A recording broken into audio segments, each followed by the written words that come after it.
Well, hey, good evening, folks. How's it going tonight? Hope everybody's been having a great day. Well, one thing that really kind of rubs me the wrong way is when you have a hypocrite. That's right. You have somebody that comes on and espouses that we've been trying to solve puzzles using the wrong methodology, and that we don't have a group of people working together to try to solve the secret puzzles and the secret images. And this guy puts out a video a few days ago, and you comment on the person's video, and they go ahead and just delete your comment instead of letting you present your opinion.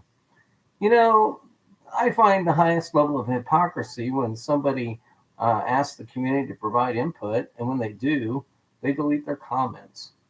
I don't know if this is a sign of insecurity. I don't know if corporate orders are in place here by the people that are running the After Secret by Byron Preiss treasure hunt communities. But the problem with the secret, the guy alluded to the fact that the Soviet Union used to have these stations put up, and that there wasn't a big enough group of people trying to figure out what these stations were communicating to each other. But once a large enough group of people got together to solve that, what they were doing, they were able to come up with the idea that there was a cipher key involved, or a methodology, if you will.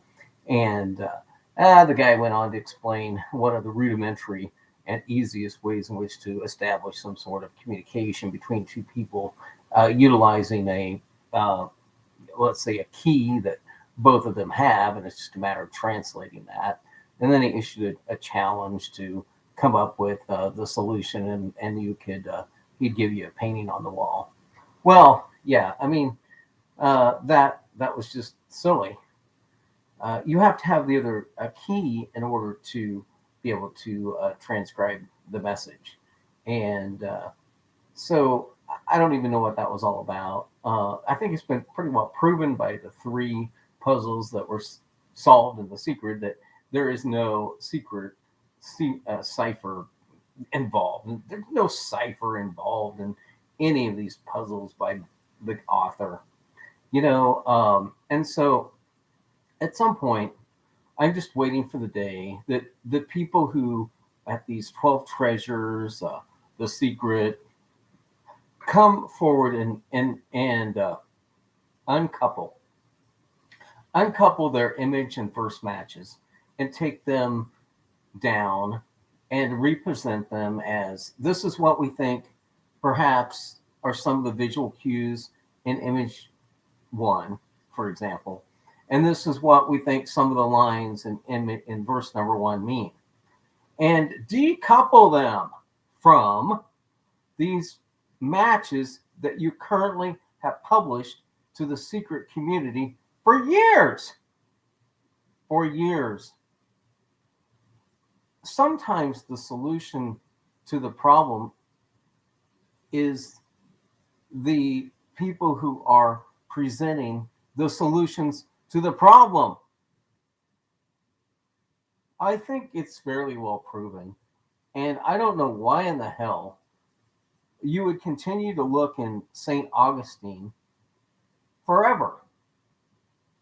If you uncouple your incorrect windrose verse match from that image and start rematching it with the correct verse, you might have actually been able to find that.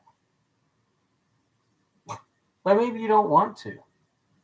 Maybe you don't want to because just like John Michaels was able to con somebody into making a cask and putting it together for him for a treasure hunt, and social engineered himself into Kit Palancar's world, where he was able to get more information about how the puzzles were constructed through John Palancar's son, and get a higher level of understanding of each of these puzzles, just as how John Michaels had weaved his way into the secret community and got more information about how the secret was put together from John Palancar. It is blatantly obvious to me that John Palancar knows what cities these are in. And in order to maintain his reputation, he continues to allow his simpletons like George and some other folks to go out and espouse these mismatched solves so that nobody actually finds out what the two authors from National Lampoon were actually doing. Okay, and so I don't know if there's a concerted effort here on the part of Byron Preiss Inc. to maintain Byron Price's, I don't know, community legacy for his wife and his children, or whether it's to protect Palancar's image in that community, or whether it's Joe. I don't think Ben and Joanne really give a crap, because what they did was just merely, take some pictures and put some artwork together. What I'm saying is I don't think they were in on it. Whereas I'm pretty sure the rest of these people were in on it. As in, we are going to pull something here. We're going to put something out there. And especially the Lampoon guys. And so I don't know if there's an effort or if these people are just that dumb. I mean, I would like to think that these 12 Treasures people, The Secret, John Michaels before he met his maker, and some other people were working to assist people in not uncovering the rest of them, because they could bring to light some embarrassing, I don't know, attributes of what was going on, how they were making fun of people with a limp and people with a disability, and making fun of the fact that people died. I think it's mainly the fact that they want to cover up the fact that the puzzles were about people that died, and died in some rather weird ways, actually. Drownings, a lot of drownings in The Secret. And so, if you look at the Butcher of Kingsbury Run in Cleveland, and you look at the image and you realize it's a Rockefeller, and then when you realize that the authors from National Lampoon magazine had actually done a story about the Rockefeller that had a fascination with the Asmat tribes, and had written some papers while in college about the Asmats, and how he went to New Guinea, and him and another anthropologist were working on studying that group, and their boat tips over, and after some consideration, the Rockefeller decides he's going to try to make it to shore. And unfortunately, if you go back and read the newspaper accounts of this, you'll realize that there was a great effort, and the Rockefeller spent a lot of money trying to find their lost, family member. And then when you go back and look at the image again, and you look at the helmet, and you go, oh, wow, they've been telling you all along that that's a military helmet. No, that's an anthropology person's pith helmet. Go compare the two helmets and see which one the guy's really wearing. The image figure's pretty young. It's not one of the older Rockefellers. And the figure that of the young boyish Rockefeller that died was the one that fell out of the boat. Well, he didn't. Well, I guess they fell out of the boat, but Rockefeller decided to swim for shore, and he didn't make it. And the rumor was that he was eaten by the cannibals. Well, he also could have been eaten by the piranhas.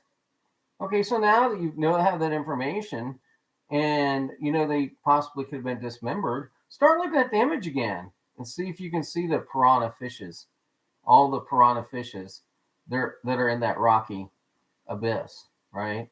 Just look at that a little closer.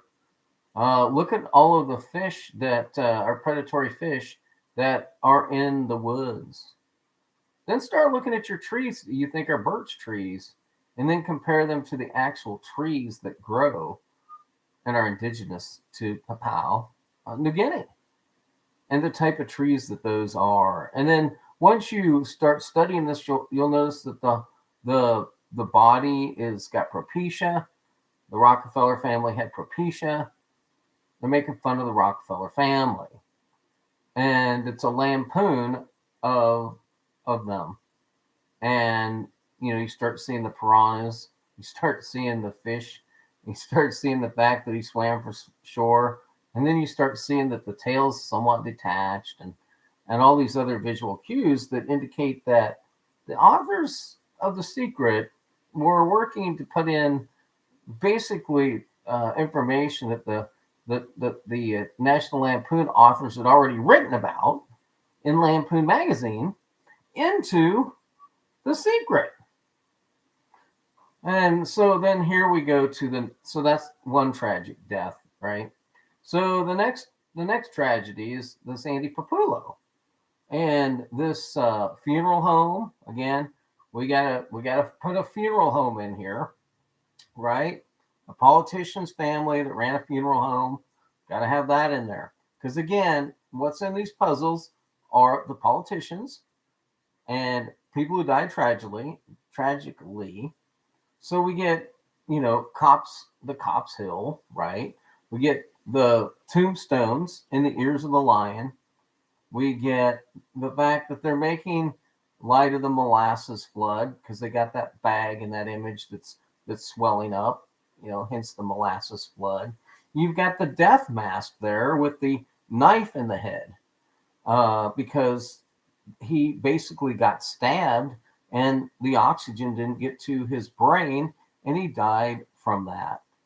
That's all in the death mask in the image figure. But what they've done, what 12 Treasures, The Secret, the people behind wanting to keep these people from being exposed, what they have done is put on a show for you and told you the wrong image match for Boston, because Boston could have blown up The Secret if people would have and honestly dug in deep on that.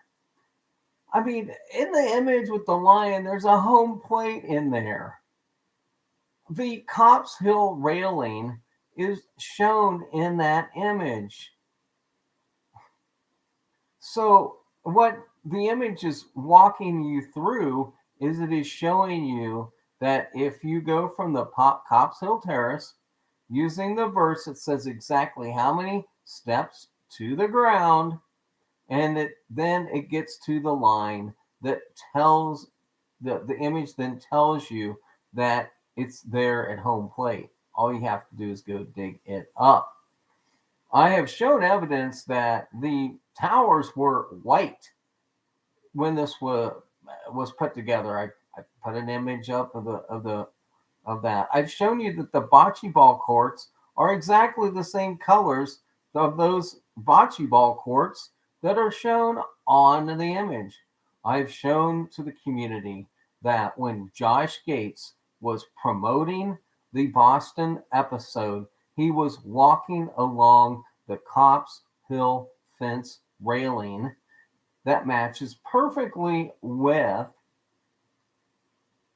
the railing triangles in the image that make the teeth of that image. And I pointed this out to you. So in one image, they used the railing in Chicago and the white stone closest to that railing. And they gave you the exact number of steps to go from that white stone closest to the spot where the dig site was. You got to throw away the M&B bullshit. Those guys didn't have it right. Byron Preiss was suffering from what all authors suffer from. I got a book on the market. It's a treasure hunt book. Nobody's found anything. Nobody's going to buy any more books. Hey, I got these young people looking in Grant Park and they've sent me this information. Well, we don't need to tell everybody, but I'm going to help them out a little bit and redirect their digging behavior efforts to the exact spot. I realize they don't actually have the correct verse matched, but is it more important for me to allow these people to find it so I can sell more books and keep this going and keep interest in it and show that they really are out there? But the only way I can do that is not by is I can't correct their verse match. I have to leave that, or else I will be giving them too much information. And so he let that fly. And so he let it ride, let it ride. And here we get the people going on TV and they say, oh, we were so smart. We used this Bowman, we used it. And then we used the street name over here. And we put all this together. Well, if they would have known anything about the rail ascending and the train wreck that had occurred on that line, a few one or two stops just near there, that was your rail ascending. Whew. John Michaels, we found your train, and it wasn't in Herman Park. It wasn't in Herman Park. And so there you have your train reference, and if you use the lane 222, and you use the fact that you're talking about Jackson, you get right there to that little lane. They've still not explained how there was a magical forest malfunction. We had a forest malfunction and we counted all the trees, and they didn't add up. But we use that verse anyway. Well, perhaps if you would have used the lines in the verse that said, next to the tallest tree in a forest to the south, you might have got it right. And I don't know if it was to the south or what direction it was. And the granite walls, oh my God, how could you not put granite there? How could you not use a verse that said granite? It saved this site from granite walls. Granite wall here, granite wall there, granite wall there. Oh, this is roots extended. Yes. The blue lights. You lived in Chicago how long? How many times have you went down Jackson Street and headed over the bridge and saw the blue arc of lights?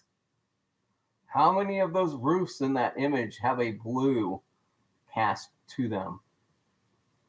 The blue cast on the roof is just telling you, oh, I need to find a roof with something blue on it. Nah. No, we don't want to do that. We want to take a windmill and a water tower that's way across town, get in our car, drive by something, look for an M, look for a B, and then drive over by the Bowman. No, you have to be nearer to that. If you look at starting out at Copp's Hill on the Boston image, taking the number of steps down to the street and then looking for home plate, you can see all of the visual representations once you're at the spot. Seek the columns for the search. You're going to see everything in that image, the columns, the planter box. You see everything that you need to put together from one location. Byron Preiss did not drive around in his car, look for 6 different landmarks, and then make this a treasure hunt. He stood at the place where the treasure was buried, and he described it. He described it in terms of feet, in terms of 200 steps, in terms of less than needing to move more than a football field's worth of distance between all the clues.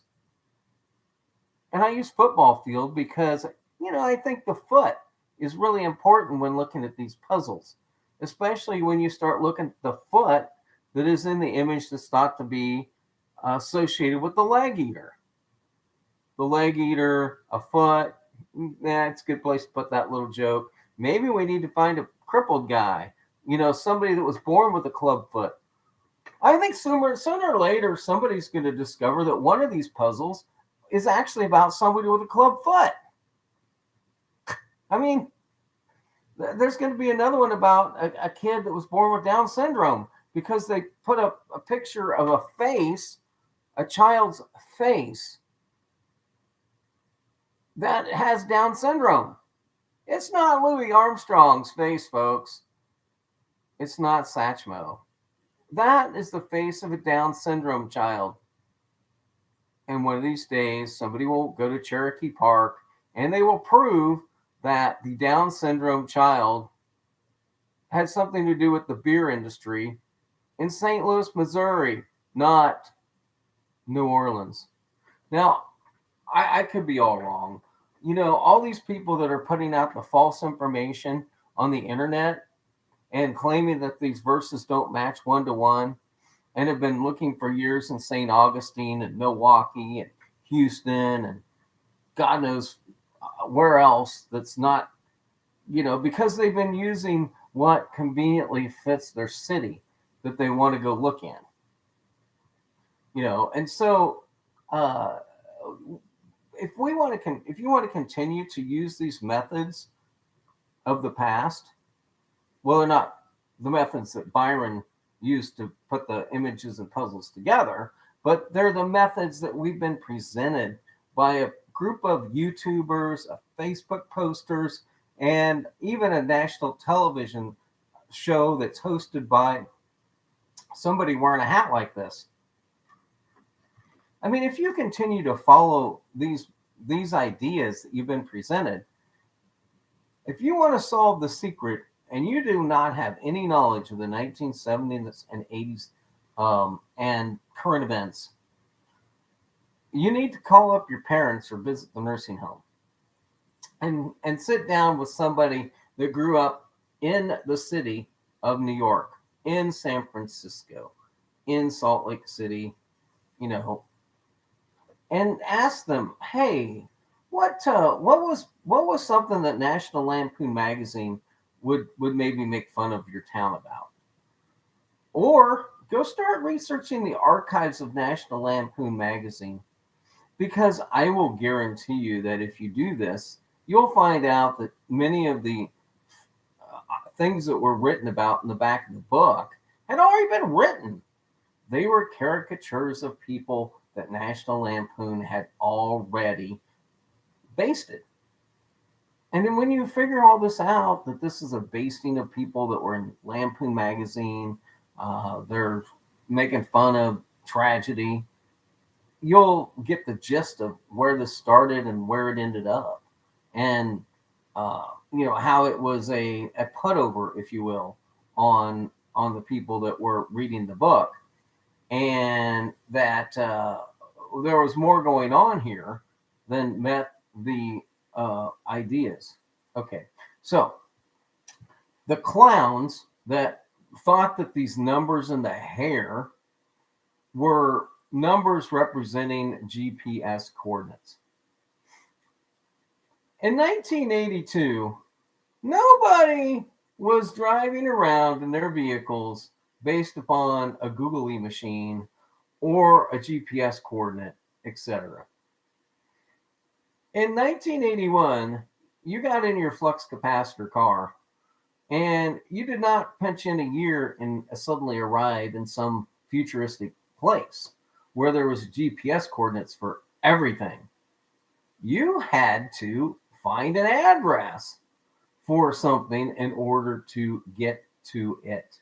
And it's just as Liberty Street has been shown to be the actual addressing information for Cleveland, if you will. And,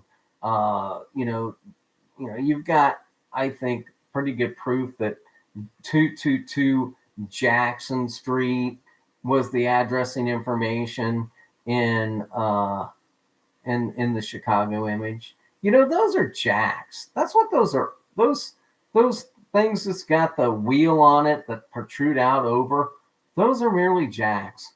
And if you understand that those were jacks, then it becomes easier to understand. If you read about the petticoat affair, you'll realize that the president that was involved in the petticoat How in the hell did you people in Chicago who solved that explain the garment that's on the head of the figure? Oh, I don't know. We drove through the garment district in Chicago. Well, it was somewhere between the water tower and the Bowman. You guys never explained that article of underwear on the image figure's head. The boot nose. You never explained. Oh, well, that nose doesn't look anything like Lincoln's nose. Who could this be? The collar is not period correct for Lincoln, but it's period correct for Jackson. And I can even show you an image of Andrew Jackson in an outfit that looks exactly like that outfit from which that image may have been actually drawn from. But if you know about the petticoat affair, if you know about the stab wound in the head, the hole, did you know that Andrew Jackson got in a ruckus with some people over the shining of the boots? That's why that nose looks like a shiny boot and that there's a slash gash mark on the head. It's because these are cues to tell you the image figure is not a seated Lincoln. Not a seated Lincoln. It's an Andrew Jackson. And the killer to you is that there was no glasses were needed at all for Abraham Lincoln. Abraham Lincoln was assassinated before he ever needed to put glasses on. I can show you photographs or images or artist renderings of Andrew Jackson wearing that type of glasses that you see in that image. So let's rethink it. Let's admit to past mistakes. Let's accept the possibility that your first image match that was presented to the community was not correct. Start reworking them. The Cleveland guys got it right. They took the image and they took the verse that was supplied with it. They applied the verse to it. They found the actual verse, but you didn't even need to find the verse. You just need to know that the Greeks that were listed in that list of Greeks were the homosexuals. They were the gay, the fairy people. And so they listed off all of the names. And so that all you needed to know from that is the Greek was the one. And once you saw the D in there, those people from Cleveland, however, did not ever explain to us the clown in the image. But if you know that the torso murderer famously murdered in the Kingsbury Run area, specifically where that park is, the butcher of Kingsbury Run actually ended up killing somebody that had a clown tattoo. So there's the explanation for your clown that people have been trying to figure out. So you see the little ball sitting up on the mantle there, and you've wondered, well, how would you know from that image exactly where to dig? Well, how you know exactly where to dig in that image is that there's a little triangle. And the little triangle points to, first of all, the cauldron that's being held by the Minotaur, or whatever you want to call it. And then it also points the other direction down to the side that you need to dig on of your planter box.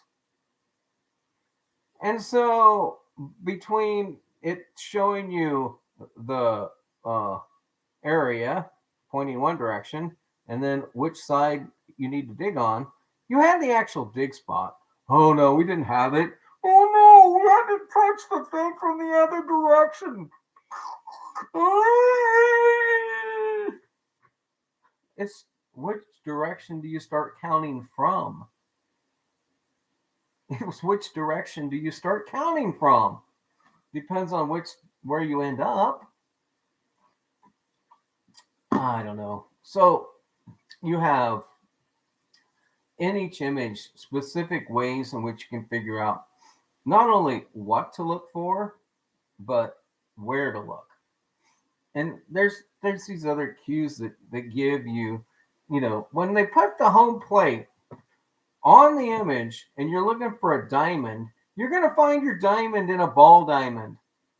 And they tell you that in the verse when it says, you'll find the namesake here. And they start out talking about a diamond. So you're going to find the stone's namesake there. You're going to find the diamond under the diamond. And, Suffolk University, Harvard, oh my. Where did Lampoon magazine get started? Oh, it's that Harvard connection. That's right. So I'm pretty sure the Pupulo thing was baked in to the people that may have even been attending Harvard University when the tragedy happened. Charlie K came to the defense. Charlie K, gets his wallet, taken. Cops Hill, the image figure's wearing a set of handcuffs. The hands are around the neck. It's the Boston Strangler. That's to tell you it's in Boston. So the hands tell you, around the neck show you the strangling motion. That gets you to Boston. If you look at the cuffs on those hands, that gets you to Cops Hill. You see the exploding bag of molasses sugar bag. That gets you to the molasses flood. You see the knife sticking in the head of the death mask. That gets you to Andy Pupulo Park. You see the bocce ball fields. It's all right in front of you in the image. The lion itself can be seen outside the Old North Church. There's 2 lion head statues out there. So the tombstones and the ears and the hair of the lion should tell you exactly it's near a cemetery right there on Cops Hill. Again, 12 Treasures, The Secret, Josh Gates, Palancar, they're all jacking with you. They're all screwing with you because they don't want the other embarrassing connections in these images to be uncovered. And they're getting enjoyment out of doing this to you, and that's why they're telling you the tribute is in Cherokee Park. So let me just ask you this. So you had the creator, you had the one guy come on and say how a puzzle creator tips his hand when you know what the treasure or the cryptology creator can tip his hand sometimes and tell you where the thing is. Well, it's obvious to me that John Michaels had a plethora of information about the unsolved puzzles, and he implemented them into the tribute. And that maybe Kit, maybe some people decided it was time to assist the community in solving some of these other ones that aren't so politically incorrect. But the problem is they're all politically incorrect. So they basically are disguising and making, even the tribute is not politically correct. The spans they're talking about crossing is an immigration reference to the Spanish Americans that are coming to the country today. You'll cross at least 1,000 spans where that's hidden. And so, you're still seeing a continuation of that. Okay, so I don't know what happened to John Michaels. I don't know if he passed away of natural causes or unnatural causes. I don't know, but I pointed out my solution to that tribute, and 2 weeks later, the guy's no longer with us. And while I was digging up my prize on the tribute and pointing out how he, there's an aerial photo. You can take the aerial photo and get you to the spot because he didn't, see the thing about when Byron Preiss hit his treasures, you didn't have GPS. You didn't have a satellite going around. And so you can just get an overhead photo of the area and see where something got disturbed. You had to actually be out there and look at it. And so that's protected the secret for years and years and years and years and years and years. because it's nearly impossible to find some of these things, and so it's just a mess. Honestly, it's a mess. It's a mess of people who won't give up their misinformation and say, hey, perhaps we're wrong. Redo your website 12 Treasure, and you guys are indexed. So that when we search on Google and when we search on the search engines, it automatically brings up these puzzles that aren't matched correctly. And when I first got into this, I go, well, these, where did these image matches come from? Nobody questions where these image matches come from. Oh, these proposed image matches, where do they come from? Well, you could have just as well thrown the secret book images and, verses up in the air, all 24 of them, and the ones that landed right side up, you picked them up, you threw them again until you got two that matched. And then you just said, well, these are the two that match. Because none of these people are willing to do a show. None of these people that purport to be in the community will do a show explaining how they came up with these mismatches they have. No, none of 12 Treasures. Get your butt on YouTube and tell us exactly how you came up with these matches, 12 Treasures. The secret, get your butt online and tell us, how did you come up with this shit? Tell us. It's been on the internet for years, so it must be true. Jesus.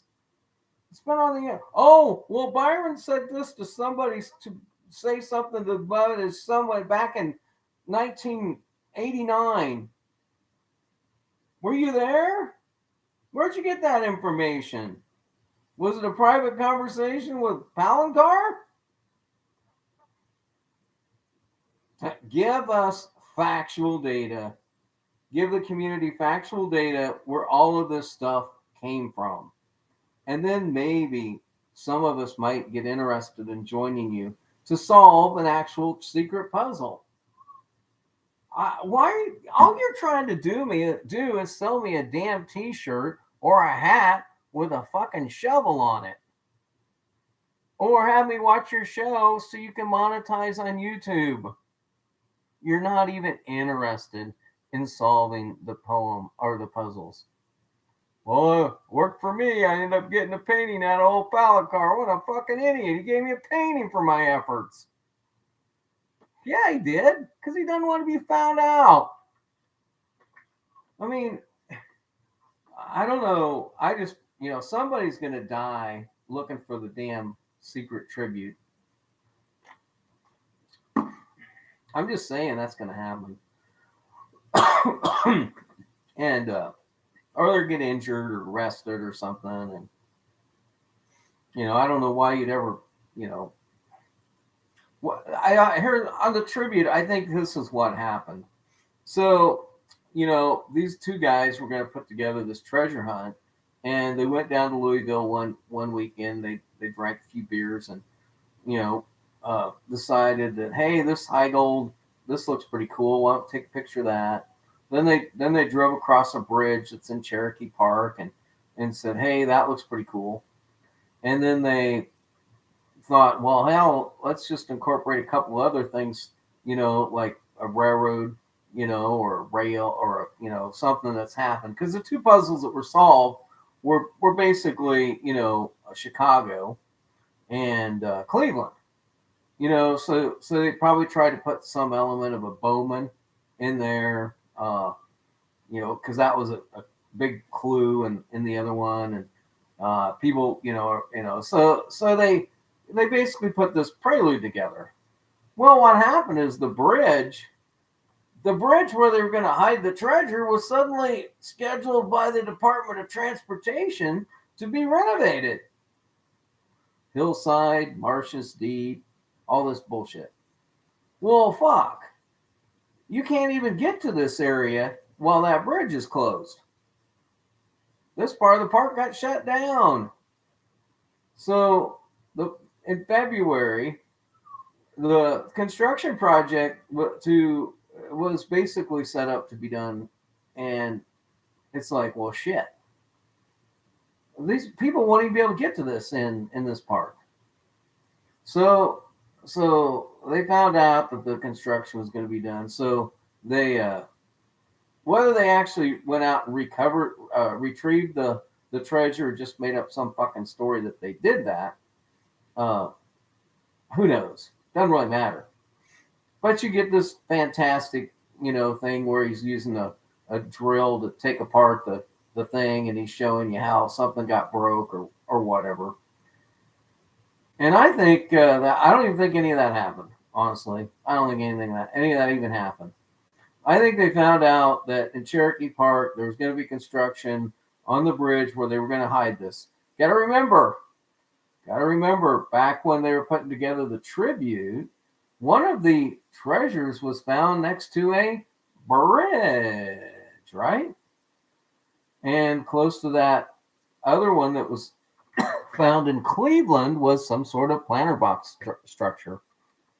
So they had those two elements they were going to work into their puzzle, because those were the methods that were known from the past. But they couldn't do it.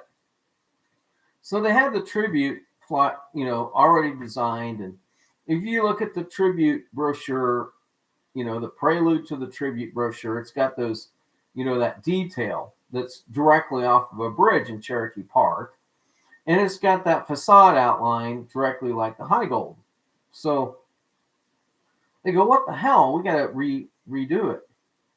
Well, lo and behold, I think John Michaels is on tour with Firefall, and they're touring the country. And maybe he gets together with Kit, and they discuss the problem with the bridge down there. And Kit says, yeah, we really need to do something to change our puzzle to make it so that people can actually work on this when it's launched on Valentine's Day. And they have launched it on Valentine's Day because it's the Valkyrie, right? Anyway, Val Kilmer. So maybe Val Kilmer is involved here too. I don't know. And maybe Val Kilmer played a character in a movie called. Okay, keep going with Val Kilmer, and you'll come to the Earps and Doc Holliday. So you got the Valkyrie, you've got Val Kilmer, you've got Valentine's Day. So you've got the Val involved. Okay. It doesn't really matter. But at one time, so at some point in time, they had to redo their location. And so the image got redone, touched up. The verse got tweaked. And they moved the location to somewhere that was on the route of John Michaels and the band he was touring with. And that's how the change occurred. And that's why I honestly don't think that Kit Palancar even knows where John Michaels rehid the treasure. And I don't think anybody knew. Well, at some point, I think that John just decided he liked the idea of having a cask around. And I don't think he rehid the cask. He just wanted to keep it for himself. And I don't think anybody will ever have that awarded to them. We don't even know where it's at. I've asked, I've prodded, I've tried to get answers on Facebook pages, as in, this person knows who has it. This person knows who's got it. But nobody will say where it's at and if it's even available to be awarded. And so, just as it's amazing how just as these stones disappeared in the original secret, so too has the prizes or the prize for the tribute. It's just mysteriously disappeared. Nobody's done anything on saying here's where it's at. And yet we have loyal people on Facebook post about this all the time, and there's groups about it. And the only person that I know of in the secret community that's working to try to find answers to the secret right now is a young lady that started a new podcast and on YouTube, and she's had Ben Asen on her show. She's had Joanne Trilling on her show, and she's done some research in this, and I think that's the only one left, the only one in this community that's actually trying to find real answers to where these are located. Because the rest of these people that are looking in San Francisco, the people that are looking in Houston, the one that's looking in St. Augustine, and the one that was looking in Milwaukee are so entrenched in selling their ideas that they've been looking in the right place for years that they're not willing to back off of it and say they're wrong and reformat their information and put it out to the community in a way in which it doesn't bias the community towards their own solves. And I don't know if this is the inability of someone or the thinking that, well, maybe I didn't find it, but if I keep my information up here long enough, somebody will validate me someday, even though I didn't find it. And maybe that's why they stick to their solve locations and stick to their ideas and aren't willing to take down their 12 treasures and all this. They want to sell me a t-shirt. They don't really care about their damn content. So you like to delete people's comments. You like to ask people to work together.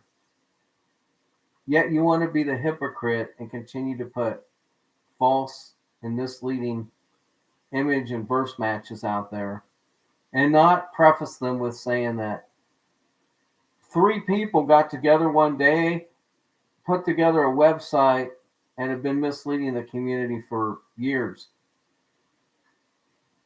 So, in the final analysis, the secret's going nowhere unless people start roaming around the community of people that are 60 years old and start asking them who Olivia Newton-John is, asking them who James Dean is, and asking them who the politicians in New York City were in the 1960s, and who John D. Rockefeller was, and who Andy Papula was or is, and who, just name it.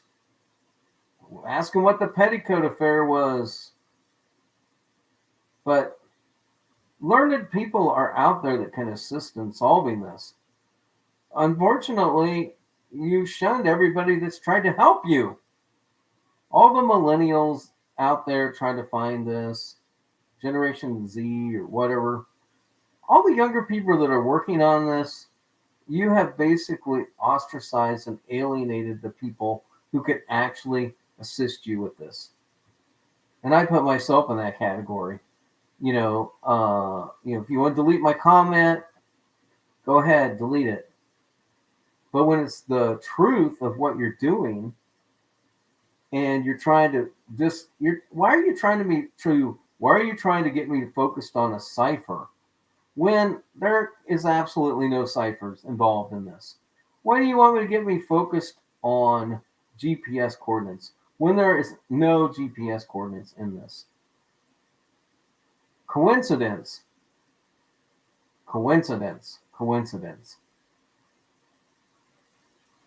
So we'll continue to flounder. We'll continue to flounder on this with no seeming direction to solving the puzzles. And I've tweaked on my solve for St. Louis a little bit now. Maybe it's in Cherokee Park. I've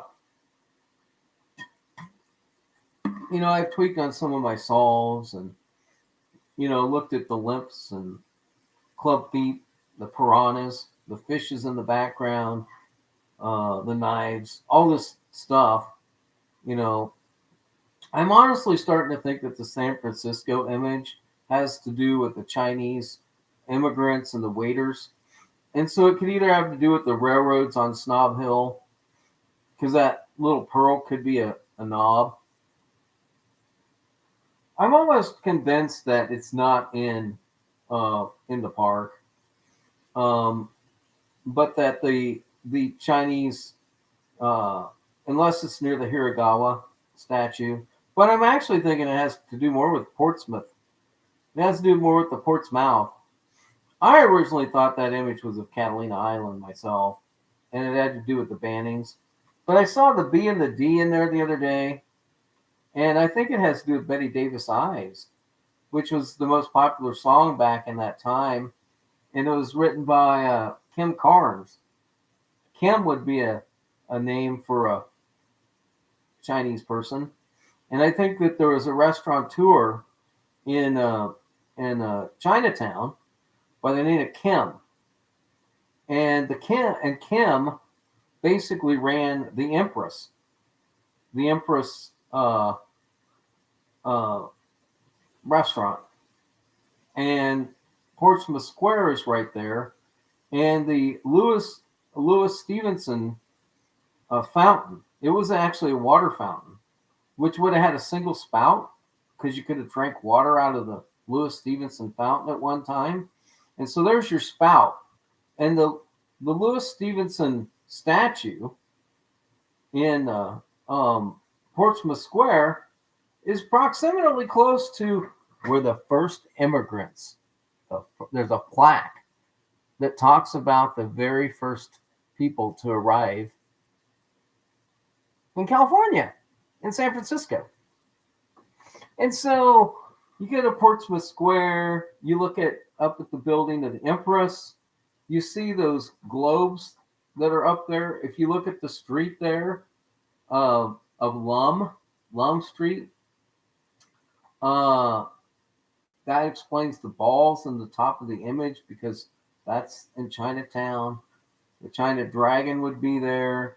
And the killer part of this solve is that when you realize that Stevenson was uh, fascinated with Samoa and spent a good portion of his life in Samoa, and you realize that the slur is about this image figure serving you at a restaurant and coming up and saying, "You want Samoa?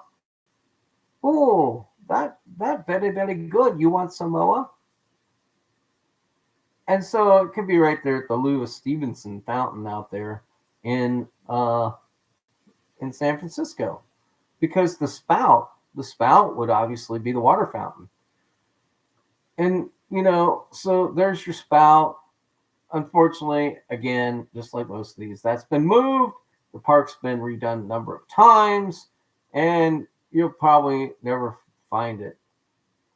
Um, by the way, that building where the Empress is, back in the 1970s, there was a huge debate in Chinatown about how high the buildings should be built in Chinatown. And to this day, the Empress building is the Tower of Delight because it's the tallest building in Chinatown. Because they did pass that ordinance that said we couldn't put buildings over a certain height in Chinatown. There's again more of the history of the area that you have to know to put together the exact reasons why certain lines and verses are in those poems. And so I just, I'm just, my original New York solve put me at Bath Beach and Bath Beach Park because that image figure looked like Perkowitz, Falco, David Falco. And it looks like there's a carrot there, and there used to be a planter box, a row of planter boxes there. And that put me in that specific area. So now I went back to my original solve that's about Berkowitz. And so when I get to Montreal, then looking at the leg eater some more, and I think that the leg eater part of that, if you think that there is uh, a foot within the throat area of that, and you see the leg eater on that, um, I'm starting to think that this image has a lot to do with Connaught, and that the if you use the correct verse that has to do with windrose, there's a rose garden in Connaught Park. And if you look at that little X design over there in the bottle, and you realize that the immigration reference here is to the Queen, um, then you understand that the image figure um, and that the Argyle reference, you see that lady is dressed in Argyle fabric. Well, the reason she's dressed in an Argyle fabric is because one of her sons or one of her daughters married the Duke of Argyle, and that her other son, well, anyway, you just have to look at the royal British history, and you might come to the conclusion that when you start studying the relationship between Canada and the crown, that the John Campbell was the ninth Duke of Argyll, also known as John George Edward Henry Douglas Sutherland Campbell, ninth Duke of Argyll, uh, also known as the courtesy title Marquis of Lorne. And you understand that Connaught had to do with horse racing, and there used to be a Connaught Park in Canada. But if you go to the one that's in the Mount Royal, the community of Mount Royal, and you'll get to this guy. Well, the reason that image figure is uh, dressed in Argyle is because the fabric Argyle is because Princess Louise Louise Armstrong. No, take a look at the Princess Louise. Princess Louise looks exactly like her mother, but her mother has a much rounder face than Princess Louise.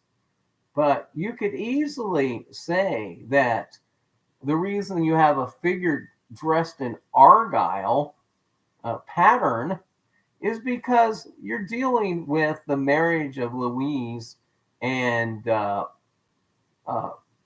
the Duke of Argyle. And oh, the Duke of Argyle, by the way, was the fourth Governor General of Canada.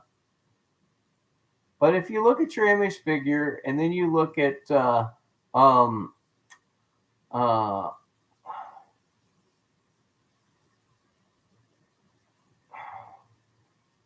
if you look at Princess Louise, you'll say, huh,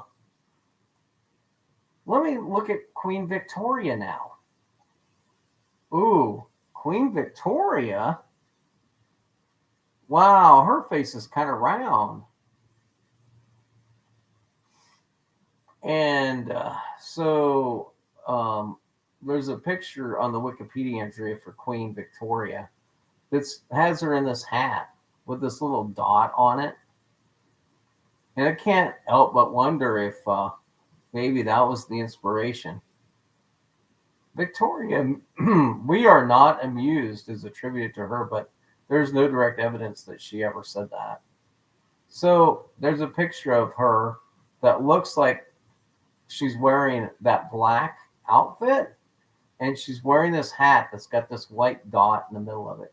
And you all want to match up, pictures with other things, but I think that the Rose Garden, Connaught Park, is the location next to the Montreal the Mount Royal Country Club, And I think that the person they're lampooning in this image is John Queer himself, the Queen, the guy that studied at the Royal Academy of Music, Elton John. Elton John is who the lampoon is here in Canada, and because he's the Queen, he was a queen he was one of the first queens back in the 1980s, and so he had a really decent run, was really popular at the time that The Secret came out, was winning all the awards. And so if you go to that park and realize that that's an Argyle and it's John Campbell, and that you need to use the wind rose, silver, salt, and limestone. Those are all things that you use to grow roses. A picket fence is another thing that you use to grow roses. That entire Montreal puzzle is about a rose garden. And so that will maybe help the community a little bit on understanding that particular location, and how it's been mass matched, and the racetrack. The people that have been telling you that there's a racetrack involved in the solve for Montreal are absolutely correct, because it's the Connaught racetrack that was popular. And so once again, they're making fun of you. All these people that have the real answers are making fun of you by saying that it's at the racetrack in Montreal. They're telling you the truth, but not all the truth.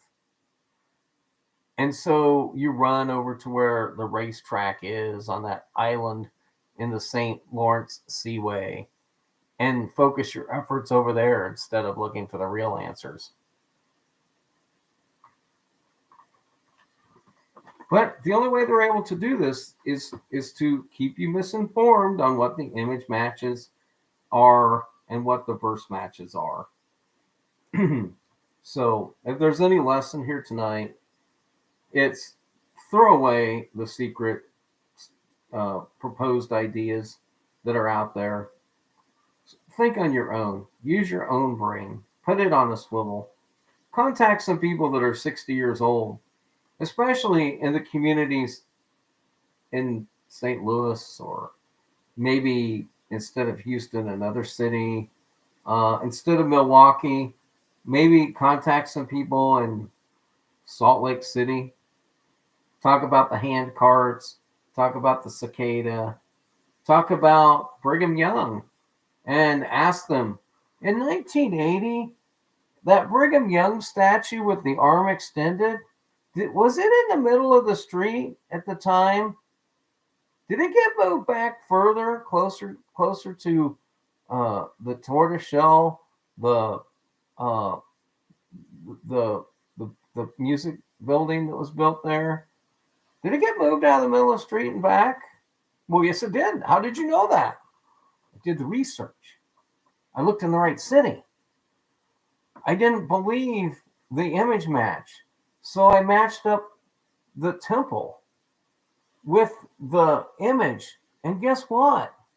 If you're looking up at the temple, it's the same profile, and it's a better match than anything that was ever come up with in Milwaukee. But again, hometown. You want to cheer for the hometown. You want to cheer for your hometown. If you're in St. Augustine, you want to find one of these. You want to go look where it's close to you. I get it. Don't want to be badgered by actually having to get in your car and go somewhere to dig. You want to be able to go right out in your backyard. Well, don't be paralyzed by that. If you're truly interested in finding one of these, you can't be paralyzed by your own backyard. And if you do not know who George Patton, old blood and guts himself, if you don't know who George Patton is, if you don't know what Fort Knox is, and you can't figure out that they've been sending you to the wrong place when you look at old blood and guts himself, member of the cavalry, war hero. If you can't figure out that that's in Fort Knox and you can't figure out it's in Keys Park in Fort Knox, I can't help anybody. I can't help you. Because there is no way that image is matched to whatever stupid place they have it. And I don't even know where these idiots have that one matched up to. But the guy who had tanks named after him, who had a sword, there is a Patton cavalry sword in the image. There is a cavalry horse in the image. And if you don't understand that George Patton died in traction in that very position in a hospital in Britain or Germany or somewhere in Europe, if you don't realize that Patton was put into traction because he had a car accident and they're making fun of one of our military heroes in this country by showing the position that he died in. Do you know where the Patton Museum and Library is? Do you know where George S. Patton's letters are? His letters are there to see. All the letters are there to see. Yes, all of George S. Patton's letters are there to see at the Patton Library. Why would you go looking for anything in some city that they suggest that doesn't have something to do with somebody in that position who has to do with his guts coming out and there's blood? Old Blood and Guts himself. One of the most popular movies in 1979 and 80 was the movies about World War II and about George S. Patton. Pop culture was hot with people remembering that great generation that fought to give us the freedoms that we have today. And you need to only look further than the image and then start looking at the verse and how the verse tells you that. And for my friend that's in Florida, who's been looking on the wrong side of the state, there's a flag in that image on the horse and rider. That's denoting the capital of the state you're looking at. The horse is riding with a flag in his hand because he's putting a flag in the capital. He's also carrying a flag because he's denoting where the prime meridian marker is. The prime meridian marker, he's putting a stake in the ground. He's putting a flag in the ground. And he's a character from the local Indians in that area. And he's putting that is, he's got what? Some hat that he traded. He got a hat from some Spanish people that he traded for. It's an Indian on that horse. There's a game called Appalachian Ball. There's a ball in that tree.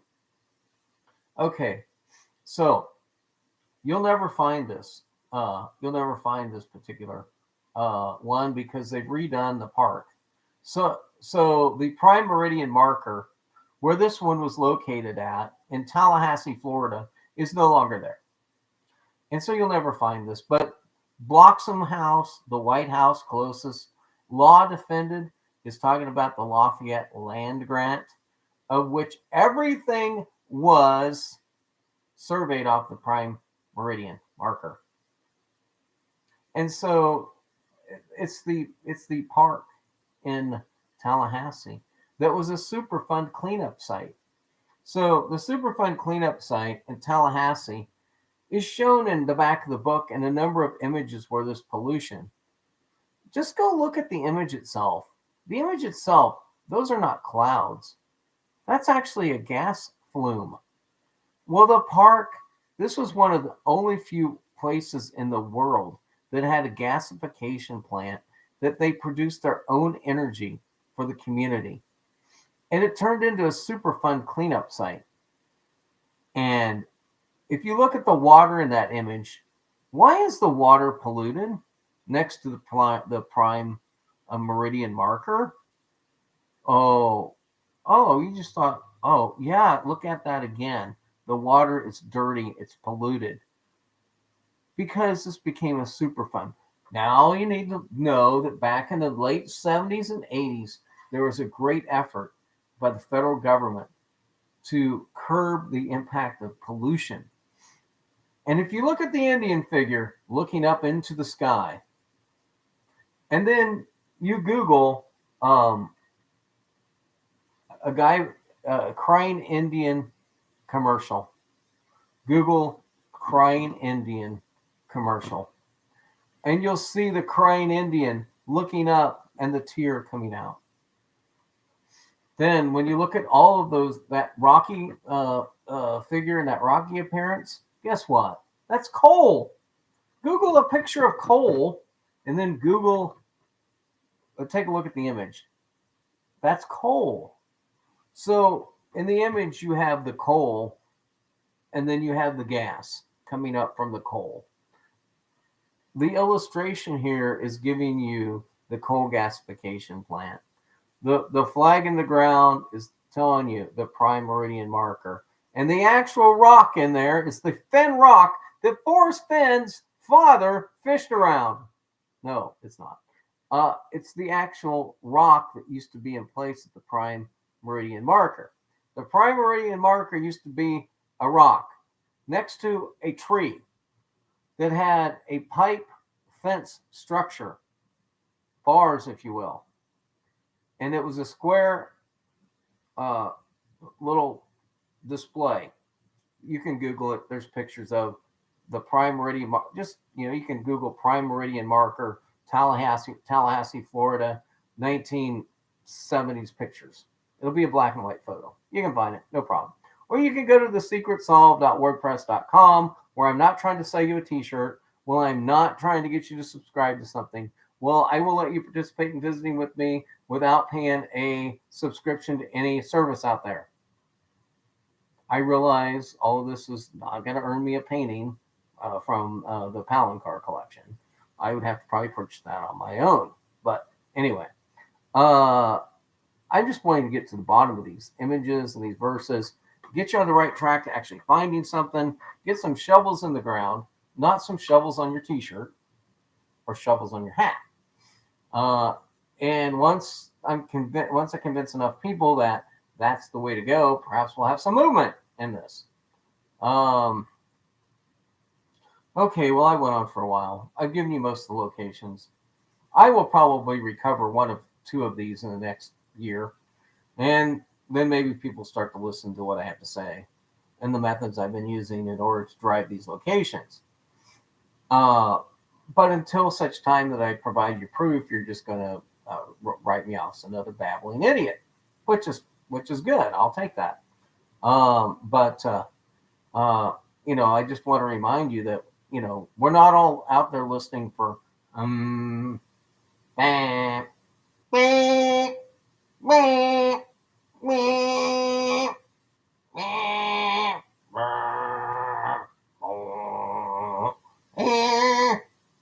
of that's going to get you any closer to solving it.